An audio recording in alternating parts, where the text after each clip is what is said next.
দুবরাজপুর শহর তৃণমূল কংগ্রেস এবং তাদের সোশ্যাল মিডিয়া পরিচালনা করেন এমন ব্যক্তিদের বিরুদ্ধে দুবরাজপুর থানার দ্বারস্থ হলো বিজেপি। বুধবার তারা এমন সিদ্ধান্ত নেন। তাদের এমন সিদ্ধান্তের পেছনে কি কারণ রয়েছে তা জানিয়েছেন খোদ দুবরাজপুরের বিধায়ক অনুপ কুমার সাহা।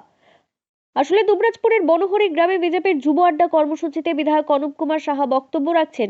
আর সেই বৈঠকে বসে থাকা 3 যুবককে ঘিরে এমন রাজনৈতিক বিতর্ক যে 3 যুবকের উপস্থিতি সেখানে লক্ষ্য করা যায় তারা অপরাধমূলক কাজের সঙ্গে যুক্ত বলে দাবি করে তৃণমূলের তরফ থেকে সোশ্যাল মিডিয়ায় পোস্ট করা হয়। আর এই ঘটনার পরিপ্রেক্ষিতেই বিজেপি থানার দ্বারস্থ হয়।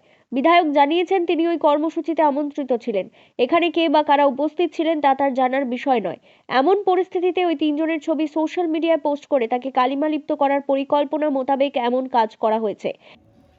দুবরাজপুর বিধানসভার বনহরি গ্রামে কার্তিক মন্দিরের প্রাঙ্গণে যুব আড্ডার একটা কর্মসূচি ছিল, যেখানে আমাকে আমন্ত্রণ জানানো হয়েছে।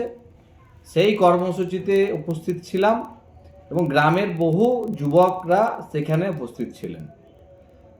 যথারীতি সেই কার্যক্রমের পরেই দেখা যায় তৃণমূল কংগ্রেস দুবরাজপুর শহরের ফেসবুক পেজে সেই ফটোগুলো দিয়ে এবং 3 জনকে আইডেন্টিফাই করে এবং বিধায়কের সাথে নাম জুড়ে দিয়ে একটা পোস্ট করে অপপ্রচারের চেষ্টা করা হয়েছে, যা সম্পূর্ণভাবে মিথ্যা।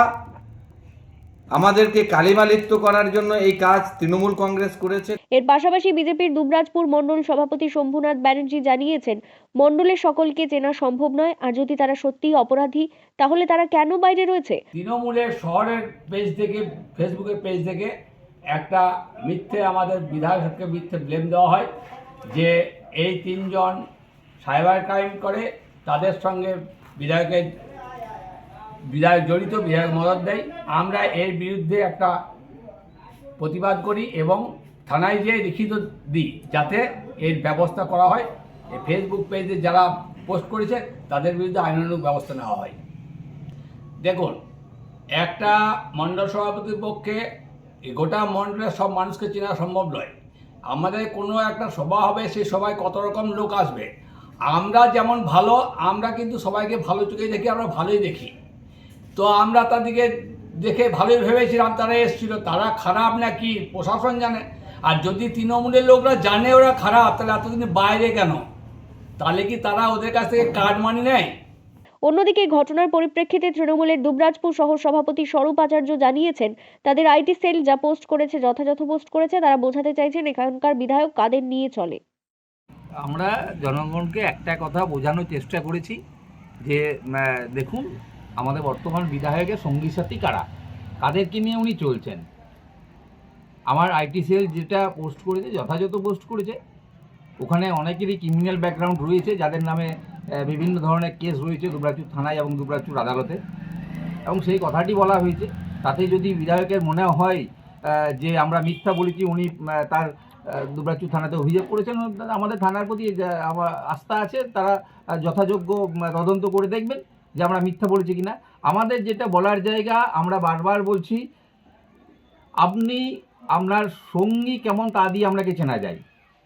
আমরা এইটাই বলতে চাইছি, আপনার সঙ্গী, আপনার সাধারণ মানুষকে বোঝাতে চাইছি যে দেখুন ওনার সঙ্গী কারা। এখন উনি বলতে চাইছেন যে আমার মিটিংয়ে কে এসেছে, তার দায়িত্ব কি আমার, আমি জানি না। তৃণমূল কংগ্রেস তার যদি কোনো আসামি থাকে তাদের ব্যবস্থা নেই। আরে পুলিশের কেস আছে তো, আমরা তো বলছি পুলিশ কেস আছে। তৃণমূল কংগ্রেসের আমরা যথাযোগ্য স্থানে যখন যেখানে যেমন ধরনের দরকার হয়েছে আমরা অভিযোগ জানিয়েছি। আমাদের রাজ্যের পুলিশ সেই ব্যবস্থা নিয়েছে, তাদের বিরুদ্ধে কেস করেছে। তো আমরা চিহ্নিত করে দিচ্ছি যে এই মানুষ আমরা সঙ্গী, এবং সেই সঙ্গীগুলিকে নিয়ে আপনারা চলছেন। সাধারণ মানুষের কাছে একটাই বার্তা দেওয়ার যে দেখুন, হ্যাঁ, বিজেপির সঙ্গী সাথী কারা, বিজেপির সঙ্গে কারা রয়েছে। সাধারণ মানুষ বিজেপির সঙ্গে নাই, যার জন্য আজকে বিজেপিকে এই ধরনের মানুষকে বেছে নিতে হচ্ছে।